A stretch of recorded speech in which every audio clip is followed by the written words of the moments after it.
Hola, es un gusto tenerte nuevamente en nuestro canal.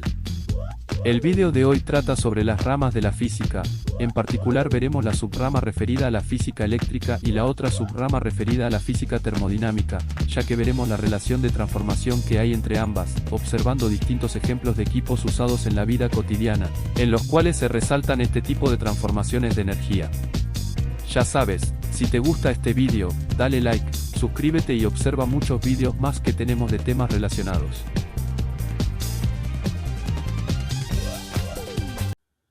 Bueno, en el tema de hoy vamos a continuar con lo que sería la rama de la física, solamente que hoy vamos a ver un poco más en qué consta cada una de esas ramas y los ejemplos de las ramas, ¿sí? En realidad, puntualmente y muy en detalle, eso se puede ver en cursos más avanzados. La idea de este curso es que en realidad la rama de la física se le vea como un intercambio de energía, ¿sí? La energía que siempre se transforma, ¿sí? Como ustedes saben ya de años anteriores, de cursos anteriores, la energía nunca se crea ni se pierde, se transforma. Entonces acá lo que vamos a ver son las ramas de la física, cómo se transforman, ya sea que porque nosotros tenemos una fuente de energía propia ya creada por la naturaleza, ¿sí? Y la transformamos nosotros en otro tipo de energía para consumirla, o al revés, nosotros tenemos un tipo de energía que consumimos para transformarla y almacenarla como fuente de energía. ¿Bien? Bueno, vamos a ver ahora el primer caso. Se llama termodinámica a la rama de la física que estudia las acciones mecánicas del calor y de otras formas semejantes de energía. Su estudio aborda los objetos como sistemas macroscópicos reales, mediante el método científico y razonamientos deductivos, prestando atención a variables extensivas como la entropía, la energía interna o el volumen, así como variables no extensivas como la temperatura, la presión o el potencial químico, entre otros tipos de magnitudes. Sin embargo, la termodinámica no ofrece una interpretación de las magnitudes que estudia, y sus objetos de estudio son siempre sistemas en estado de equilibrio, es decir, aquellos cuyas características son determinables por elementos internos y no tanto por fuerzas externas que actúan sobre ellos. Por esa razón, considera que la energía solo puede intercambiarse de un sistema a otro a manera de calor o de trabajo. En resumen, la parte correspondiente a la física que veremos en termodinámica, se refiere a la transferencia de calor de un cuerpo a otro, por lo tanto podemos decir que el frío no existe, sino que significa que hay ausencia de calor. Es decir, que el calor se mueve de un cuerpo o ambiente a otro. Veamos ahora algunos ejemplos para poder clarificar este concepto. Tanto si necesita refrigerar su casa como un negocio, los sistemas de aire acondicionado pueden hacerle la vida más cómoda reduciendo la temperatura del aire interior. Un aparato de aire acondicionado utiliza la refrigeración para extraer el calor del aire del interior de su casa y bombearlo al exterior. Pero, ¿cómo funciona exactamente? En este ejemplo, te explicaremos la ciencia que hay detrás del funcionamiento del aire acondicionado central para que pueda entender lo que ocurre cuando enciende el interruptor del aire acondicionado en verano. Un aire acondicionado proporciona aire frío dentro de su hogar o espacio cerrado al eliminar el calor y la humedad del aire interior. Para ello, dicho sistema debe estar formado por partes especiales que cumplan distintas funciones para garantizar dicho intercambio térmico. Las partes principales de un sistema de aire acondicionado central típico son: primero, una unidad exterior que aloja un ventilador, un serpentín condensador y un compresor. Segundo, una unidad interior, normalmente un horno o un fan coil, que aloja la batería del evaporador y el ventilador para hacer circular el aire enfriado. Tercero, tubos de cobre que permiten el paso del refrigerante entre las unidades interior y exterior. Cuarto, una válvula de expansión que controla el flujo de refrigerante hacia los conductos que transportan el aire desde la unidad interior al exterior, a los distintos espacios habitables y de vuelta al interior. Cada uno de estos componentes tiene una función específica. Un compresor que comprime el gas refrigerante en forma líquida. Un serpentín condensador donde este líquido se evapora y vuelve a convertirse en gas. Un serpentín evaporador donde otro tipo de producto químico, agua, absorbe el calor del interior de su vivienda antes de ser liberado a la atmósfera exterior a través de las rejillas de ventilación situadas cerca de puertas o ventanas. El aire interior caliente se enfría al pasar por una batería de refrigeración fría llena de refrigerante, el cual absorbe el calor del aire interior al transformarse de líquido a gas. El aire enfriado se devuelve a la vivienda. Así en el proceso de intercambiar calor entre un medio ambiente y el otro, el gas refrigerante, que es un gas especial llamado freón, va cambiando de fases o estados, de líquido a gaseoso y viceversa para poder producir dicha transferencia de calor. Antes de entrar en la gran batería de la unidad exterior, el gas refrigerante se comprime. Un gran ventilador impulsa el aire exterior a través de la batería exterior, rechazando el calor absorbido de la casa y expulsándolo al exterior a medida que el refrigerante se transforma de nuevo en líquido. Bueno, como se pudo ver ahí en todo lo que se escribió, ¿sí? En este caso, este tipo de ejemplo es un ejemplo del tipo en donde la transformación de energía, ¿sí? Es únicamente direccional, no al revés, ¿sí? En el cual nosotros transformamos energía eléctrica en termodinámica. ¿Por qué esto es así? Porque como ustedes habrán visto, el aire acondicionado, ¿sí? Se conecta al enchufe o el tomo corriente de la casa. ¿Qué quiere decir? Que yo ahí estoy tomando energía eléctrica, ¿sí?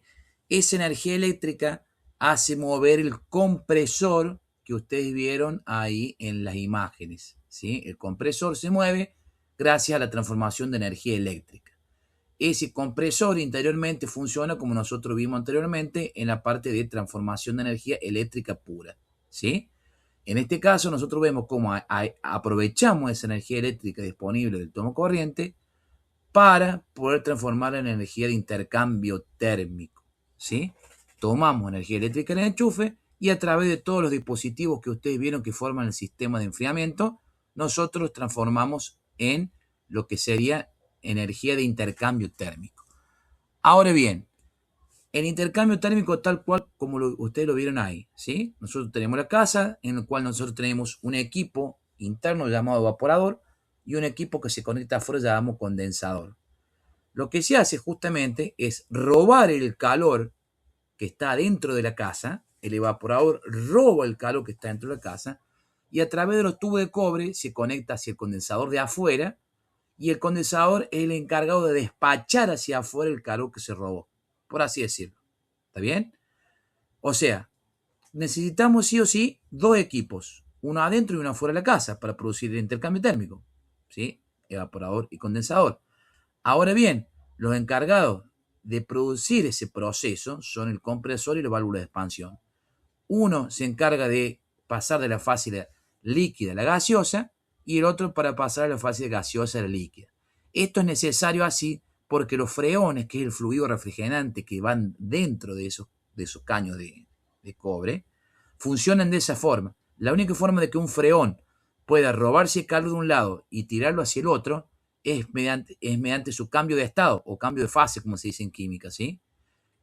Es necesario ese cambio de fase produce en lo que es la válvula de expansión una gran expansión de calor, mientras que con el compresor produce una gran adquisición de calor, ¿sí? Como se explicó recién, ¿está bien? Entonces, básicamente lo que ustedes tienen que saber es que nosotros necesitamos de dos equipos, uno adentro y uno afuera, y a su vez de dos componentes principales para el cambio de estado, ¿está bien? Entonces, fíjense que así de sencillo, ¿sí? El evaporador, como ustedes ven ahí en esa imagen, ¿sí? Me toma el aire caliente, ¿sí? Me lo roba, me lo conduce a través de los cañitos naranja que ustedes ven ahí, de la parte de arriba, ¿sí? De forma tal de que llega hasta el compresor y es ahí donde se produce el cambio de fase para que el condensador evacúe todo ese calor hacia afuera, ¿está bien? Entonces, se saca calor de adentro y se empuja calor de afuera. Como decía ahí al principio, el frío no existe, existe la ausencia del calor. ¿Por qué? Porque el calor se está robando, ¿sí? Se roba el calor de adentro y cuando el calor se roba, no queda espacio vacío, queda espacio frío. El frío quiere decir que hay ausencia de calor, alguien se está robando el calor y es justamente el condensador en este caso. Bien, ahora, hay una parte, este proceso así es el mismo para la heladera, es el mismo para el freezer, ¿sí? Todo lo que ustedes vean que produce frío, ¿sí? En realidad no está produciendo frío, se está robando calor, ¿está bien? Como los ejemplos que yo di, el aire acondicionado es uno, el freezer de las heladeras de los negocios, ¿sí? Donde ustedes van y sacan la gaseosa, las heladeras de la casa, el freezer de arriba, hay distintos tipos de heladera, ¿sí? Hay heladeras que tienen freezer, hay heladeras que no tienen freezer, hay freezer exclusivamente, ¿sí? Que no tienen heladera. ¿Cuál es la diferencia entre uno y el otro? ahí lo que va a cambiar es el gas freón, el gas refrigerante que va por dentro. Hay distintos tipos de gases refrigerantes, distintos tipos de freones, con los cuales yo puedo obtener distintos grados de frío, o como veníamos diciendo, distintas cantidades de transferencia de calor, ¿sí? En uno me voy a estar robando más calor que en los otros, por eso las temperaturas que yo logro son mucho más bajas. ¿Está bien? Entonces, en ese caso, yo lo que hago, según lo que yo quiero, a la temperatura que yo quiero lograr, yo voy a tener que buscar un dispositivo, ¿sí? Evaporador, condensador, compresor y válvula, de forma tal de que cada uno, el calor que a mí me esté robando sea mayor que los otros. ¿Está bien? Mientras yo una temperatura más baja quiero lograr, entonces voy a necesitar una mayor transferencia de calor, ¿sí? Entre un medio ambiente y el otro. Bien, ahora bien, por otro lado, un caso particular, ¿sí? De los aire acondicionados, ¿sí? Es que después, a medida que se fue generalizando su uso, se fue ampliando el uso del aire acondicionado. Hay algunos aire acondicionados que se llaman inverter, ¿sí? o algún nombre parecido, inversor, como ustedes quieren llamar, que lo que hace en realidad es que se puede usar como aire acondicionado de calor para invierno, ¿sí? Es decir, en verano me va a estar refrigerando mi ambiente o me va a estar robando el calor de mi ambiente, ¿sí? Mientras tanto que en invierno me va a estar robando calor de afuera del ambiente para metérmelo dentro de la casa. ¿Está bien? ¿Cómo se logra esto? Simplemente con una válvula inversora que tiene el equipo adentro, de forma tal que hace que ahora el circuito fluya hacia el otro lado, el refrigerante fluya hacia el otro lado. ¿Está bien? En lo que sería el caso de un aire acondicionado, como vimos recién, ¿sí? El refrigerante funciona desde el evaporador hacia el condensador, ¿sí? Mientras tanto que cuando yo con la válvula inversora lo doy vuelta, ahora el refrigerante funciona del condensador hacia el evaporador. ¿Qué va a hacer el condensador? Me va a robar entonces, la parte de afuera, va a robar el poco calor que haya en invierno afuera, ¿sí? Y me lo va a meter hacia adentro de la casa. ¿Está bien? Digo el poco calor porque ustedes sabrán que en invierno hace frío, pero aún así hace frío, pero no quiere decir que no haya calor, ¿sí? Contenido calórico molecular en el aire que hay afuera.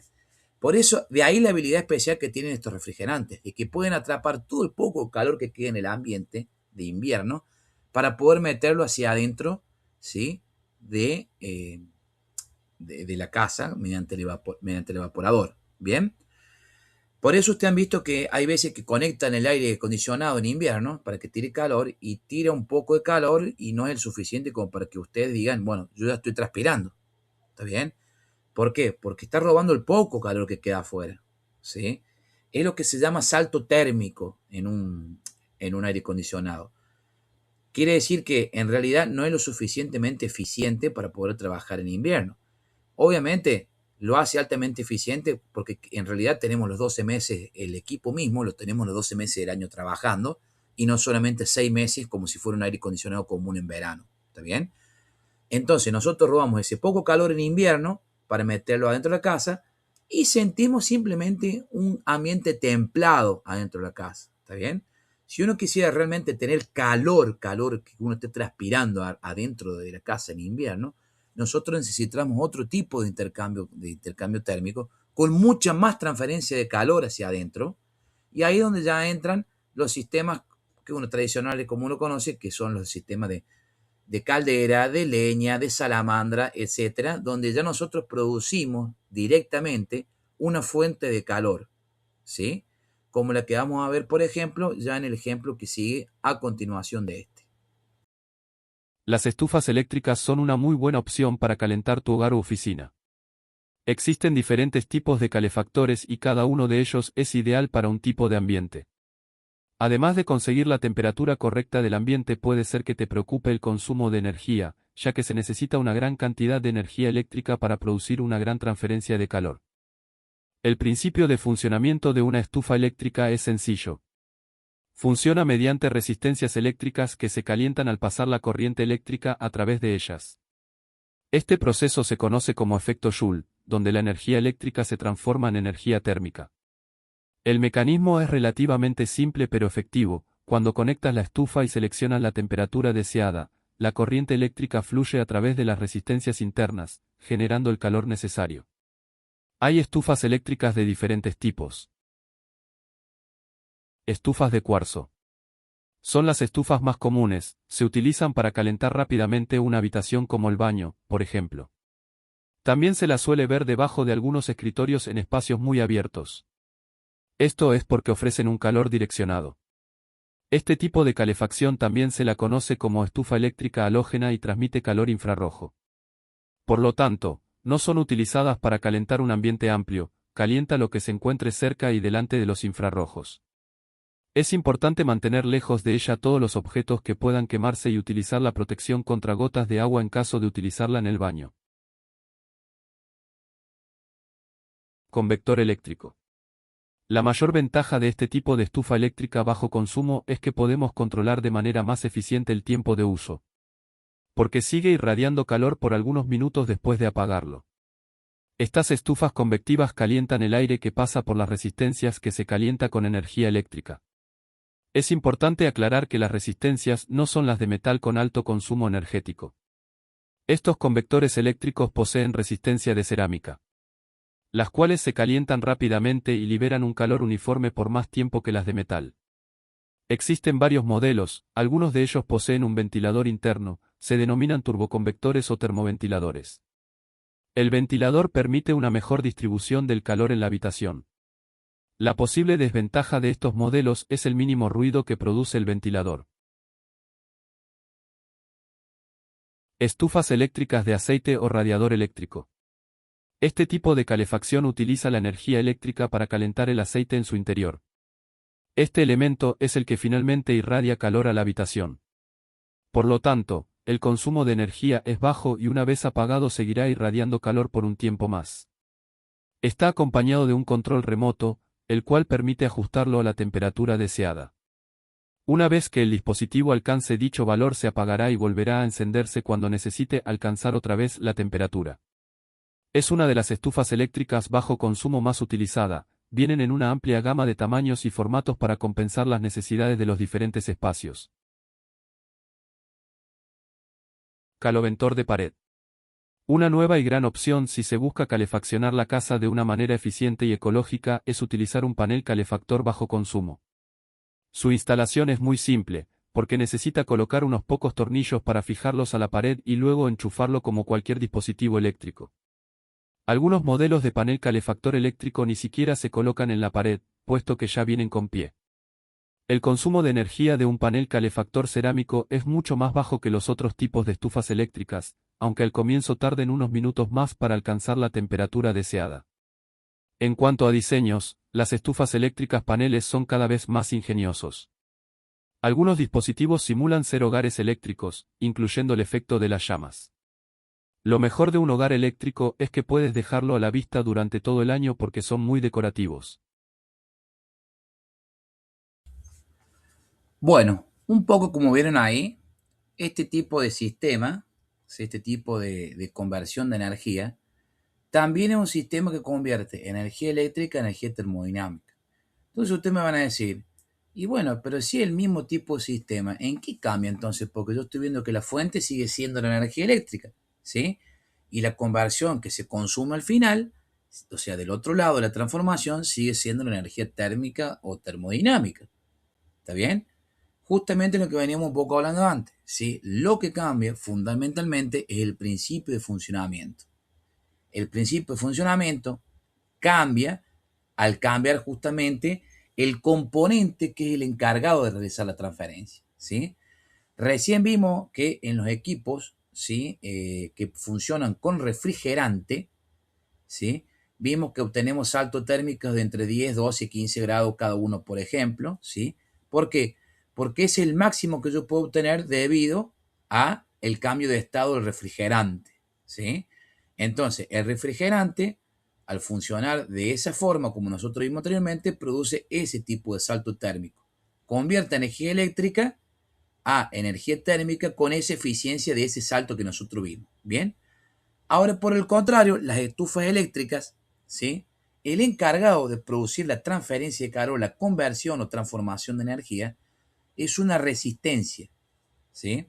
No hay refrigerante acá, sino que simplemente nosotros tenemos un objeto eléctrico metálico, de característica metálica, cuyas propiedades son que cuando le circula una corriente eléctrica, ¿sí? O sea, se alimenta con energía eléctrica, dicha resistencia no se degrada, no se quema, no se deshace, no se incendia, ¿sí? Por eso se llama resistencia, porque resiste al ingreso de energía eléctrica y a cambio genera calor. Ese calor que genera se le da el nombre de efecto Joule. Simplemente será el nombre, ¿por qué? Porque en su momento, ¿sí? El científico Joule, que corresponde a lo que nosotros vimos de mecánica clásica, ¿sí? Él encontró de que cuando hacía circular corriente eléctrica por ese material en especial, ¿sí? No se derretía, no se degradaba nada, sino que al contrario daba calor. ¿Está bien? Por eso lleva, como él lo descubrió, entonces lleva su nombre. ¿Está bien? Entonces, recordemos, ¿sí? Los dos sistemas, tanto el de la izquierda como el de la derecha, los dos producen calor a través de la transformación de la energía eléctrica. Bien, solamente que en uno, el encargado de producir esa transformación es un refrigerante líquido o gaseoso, según como vimos recién, mientras que en el otro, el encargado es una resistencia. Ahora bien, ¿qué es una resistencia? ¿Sí? Una resistencia sí es un material eléctrico que se conecta, por ejemplo, a una batería de un auto, por así decirlo, ¿sí? O a un toma corriente. Son dos tipos de electricidad distintas que no vamos a ver en este curso, pero que para ustedes sepan que son distintas, ¿sí? Cada uno de los dos decimos que tiene distinta polaridad, ¿sí? Hay muchas veces que decimos que uno es el positivo y otro el negativo, para que se den una idea, ¿sí? Entonces yo conecto los dos extremos de resistencia, uno el positivo y otro el negativo. Si yo conecto, por ejemplo, un cable común y corriente, ¿sí? Ese cable se me va a quemar y yo voy a hacer saltar toda la instalación eléctrica de la casa. ¿Por qué pasa eso? Porque un cable solo, ¿sí? Tiene muy, muy poca resistencia. Tan poca resistencia que tiende a producir el efecto Joule de calor. Como ustedes ven ahí que está prendido fuego. Pero no le alcanza a aguantar todo ese calor generado y se termina derritiendo por sí mismo. ¿Está bien? Entonces nosotros no usamos cables para poder hacer resistencia eléctrica, porque es bajísimo, como dijimos recién. Nosotros necesitamos de ciertos materiales especiales que tengan una resistencia mucho más alta para que la corriente que yo ponga en el tomo corriente, tanto en un agujerito del tomo corriente como en el otro, ¿sí? Como si yo lo cortocircuitara, sea tan alta resistencia que no se deshaga, que no se arrita, no se rompa, y que a cambio, al aguantar toda esa corriente que circula dentro de su cuerpo, esa resistencia, ¿sí? Me genere calor de efecto Joule, ¿sí? Mientras mejores son las propiedades de esa resistencia, mejores van a ser las propiedades de calor que yo puedo llegar a obtener. ¿Está bien? Por eso ustedes también en el dibujo hay de que hay un hombre que está acalorado porque mientras mayores son los valores de resistencia del material que forma resistencia, más el calor que yo voy a tener. Ahora cuidado, mientras mayor calor de efecto Joule yo quiero obtener, mayor es la corriente que necesito, ¿sí? Eso quiere decir que va a ser mayor la energía eléctrica que yo necesito para transformar. Eso quiere decir que yo después la boleta va a ser mayor la cantidad de peso que tenga que pagar. ¿Está bien? Por eso en realidad este no es un sistema muy eficiente de conversión de energía térmica, pero sí uno de los que mejores valores de temperatura me da para calefaccionar el ambiente. Bien. Ahora bien, además de los tipos que nosotros vimos de energía eléctrica, ¿sí? Lo que hay que tener en cuenta simplemente para este caso en particular es de que al seleccionar estufas, ¿sí? Vienen de distintos tipos, como vieron ahí recién que decían que algunas eran cerámica, otras simplemente eran de resistencia de metal, etcétera, etcétera. Cada una me va a dar a mí distintos valores de efecto Joule, es decir, van a tener distintos valores de resistencia, es decir, van a tener distintos valores de transferencia Q de calor hacia el medio ambiente, ¿sí? Lo único que hay que saber en este caso, ¿sí? Es la diferencia esa que se está mostrando, ¿bien? De que yo produzco un calor, un calentamiento de una resistencia cuando a través de ella circula una corriente eléctrica, ¿sí? Nada más que eso.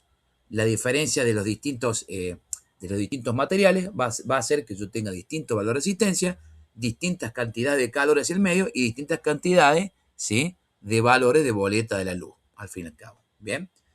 Todo esto para ver un poco lo que serían todos sistemas eléctricos, que fue lo que nosotros hemos empezado a ver en todos estos ejemplos. Ya tenemos otro tipo de estufas, como las que son de, como vimos al principio, las de minerales o vegetales, ¿sí? Que funcionan más o menos similar, solamente cambia el material que se encarga de la transferencia. ¿Está bien? Como sería el mismo principio de funcionamiento de un motor, de un auto, de una moto. Que en eso lo vamos a ver en otro curso cuando ya veamos ese otro tipo de material encargado de producir la transferencia de calor, ¿sí? Acá lo que vimos es simplemente la idea de todo esto que vimos en este video era mostrar cómo nosotros podemos transformar energía eléctrica en energía de calor y qué tanta transferencia nosotros podemos hacer según cuál sea el encargado, cuál sea el medio o el fluido o el componente encargado, ¿sí?, de realizar esa transformación. ¿Bien? Esto ha sido todo por hoy, dale like y suscríbete, así nos ayudas a que el canal siga creciendo. Si quieres profundizar más en el tema, puedes encontrarme en el link de Superprof que les dejo en la descripción del vídeo. Muchas gracias y hasta la próxima.